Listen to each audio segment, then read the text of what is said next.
3 creepy late night shift stories with creepy carnage. Number 1. The School.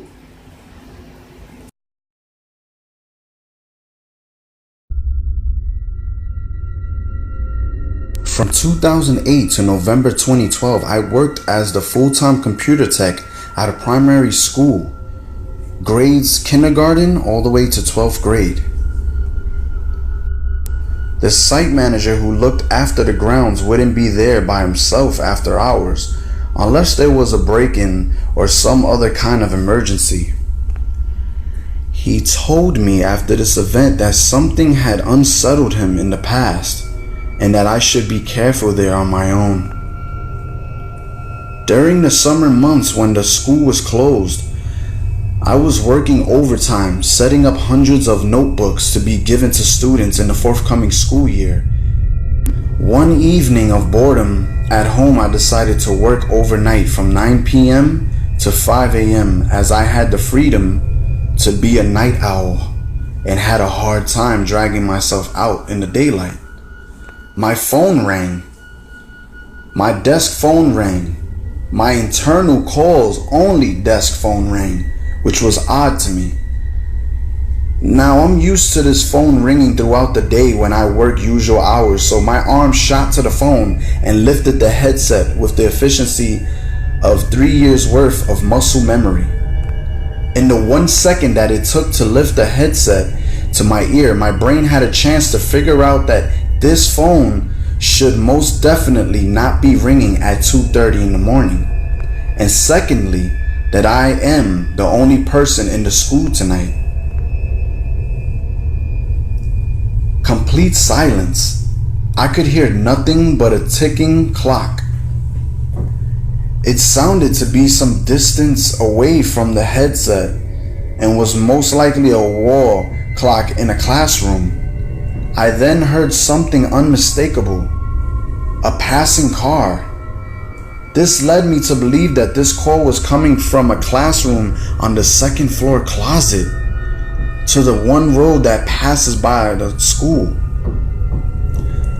A quick check of the incoming call extension revealed me to be correct. Number 143 Y4CW. I went to check it out. There were 5 locked doors between me and the creepy phone, and after fiddling with what seemed in the dark like hundreds of keys, I arrived in the shared area between the year 4th grade, I assume, classrooms. The unmistakable tick-tocking of the clock was loud.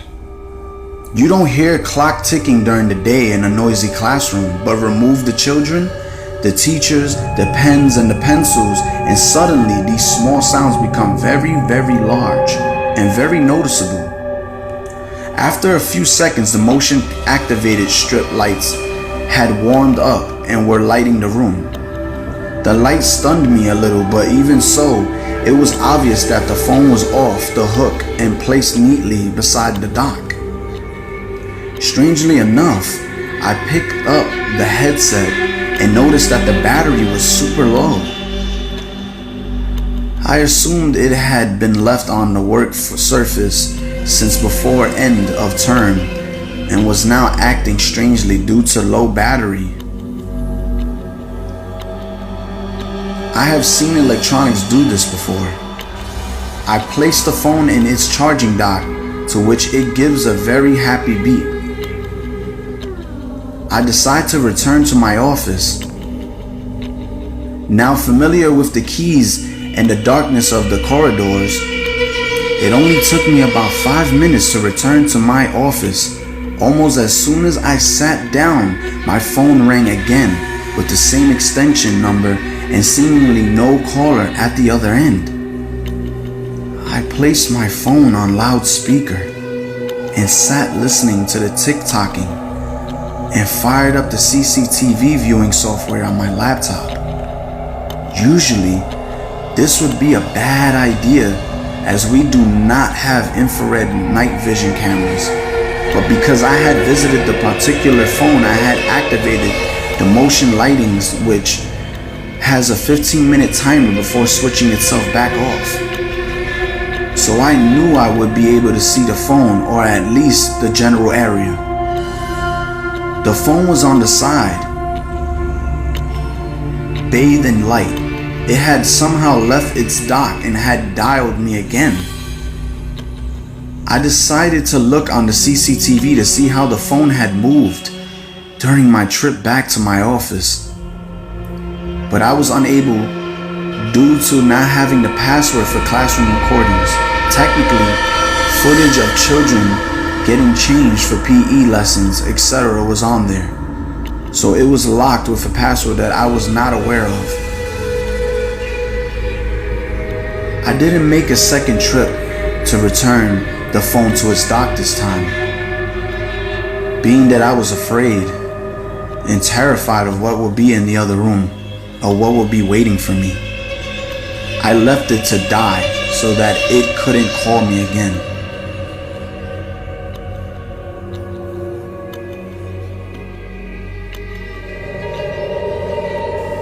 Number 2, mental hospital.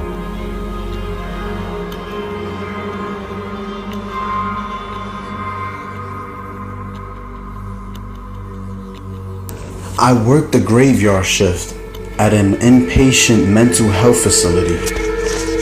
We specialize in mental health and substance abuse rehabilitation. Because some of our patients are in danger of hurting themselves or others, it's my job to check their disposition every 15 minutes or so. I open up the door, shine my light on the beds, and make sure they're still breathing. Well, it was the weekend, and we just got 2 patients suffering from schizophrenia disorder, and we had to put them into the same room. I thought it was marginally interesting because they both claimed to be Jesus Christ, and I was curious to see how it would play out. So I'm doing my rounds at about 3 in the morning, and I open the door to see one of the patients crouched on the ground. He's down, gorilla style, squatting with his knuckles on the floor. He doesn't respond to me shining my light on him, so I say, "Hey buddy, you okay?" He continues to stare unblinkingly at me, not making any movements. This isn't uncommon, but it was pretty fucking creepy. I decide to move in and see if I can redirect him back to his bed. As I step into the room, his roommate, who had been hiding behind the door, jumps on my back and starts to choke me out from behind. Panicking, I use his momentum and give him a little hip toss so he goes rolling off my back and onto the floor. I call for backup, and then the attacker scuttles across the floor to his friend and crouches next to him in the same stance and position. And I realize I don't get paid enough for this shit. Turns out they conspired together and decided I was the Antichrist and needed to be eliminated. It wasn't the attack that bothered me. It was how coordinated it all was, how well planned it was. They may be crazy, but there's something I don't understand that's going on in there, which is the scary part to me. After a few weeks, I've decided to resign because I couldn't deal with the pressures of working at this insane place anymore.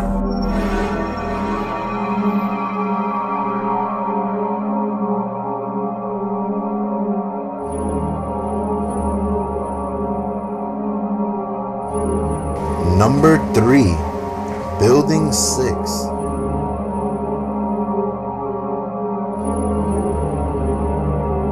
I worked security at a contemporary art museum that used to be an old mill building.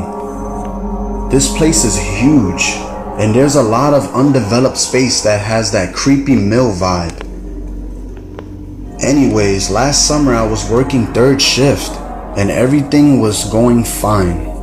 After watching a few episodes of South Park, I decided to go explore some of the older mill buildings. Building 6, as we'll call it, is one of the undeveloped parts of the museum, and even during the day is relatively creepy. I've found random things over there, including a teddy bear and old linens. But other than that, it's a really great place to go exploring.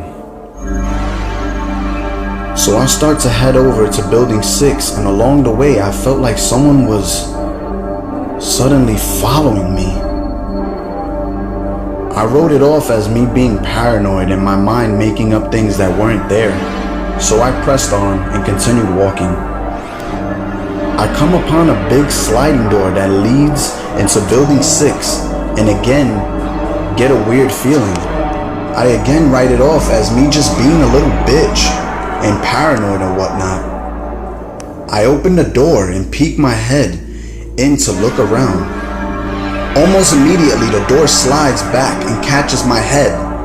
It is squeezing my head and I start struggling to get my head out. Something was holding the door and it didn't want me to get out. After a bit of fighting back against the door, I feel it give and I pull my head out. Obviously dizzy and hurting, I start to second guess my journey into Building 6. But I decide that I've come too far to just turn around, so I continue onwards. I throw the sliding door open as wide as I can in order to get through it unharmed. As I rush through the door, I notice that for an unaccompanied building, it is relatively well lit, as if someone was living here or being preoccupied. Either one. I journey onto the Building 6 and realize that some spots are completely void of light. One of these spots is a place I call the ditch. It is a dark ditch that leads into a system of tunnels that go underneath Building 6. For some unknown reason, I decide to investigate. I start my journey through this dark sub-basement and have begun to freak out to the point of having a panic attack. I decide after seeing what looked like a person to retreat. This is where it gets truly and extremely creepy.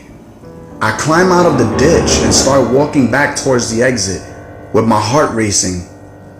I notice a long dark hallway that I didn't notice beforehand. It is completely flooded and there is water dripping from the ceilings. This was especially strange since it hadn't rained in weeks.